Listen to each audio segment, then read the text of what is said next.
যখন এই মাঝখানটা আমরা বের করে ফেলবো তখন তুমি এজেসগুলো একটু ক্লিন করে রাখার স্পেস পাবো।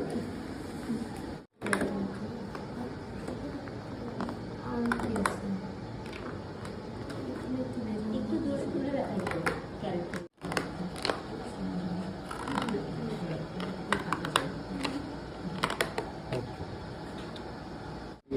Creative, and you can do whatever you like. And this paper.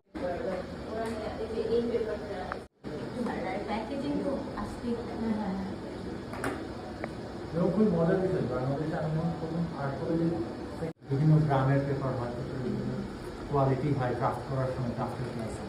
পরে দেখলাম যে আমি আসলে খুব হাই গ্রামের বা কোয়ালিটিফুল পেপার আর্ট স্টোরগুলোতে যেটা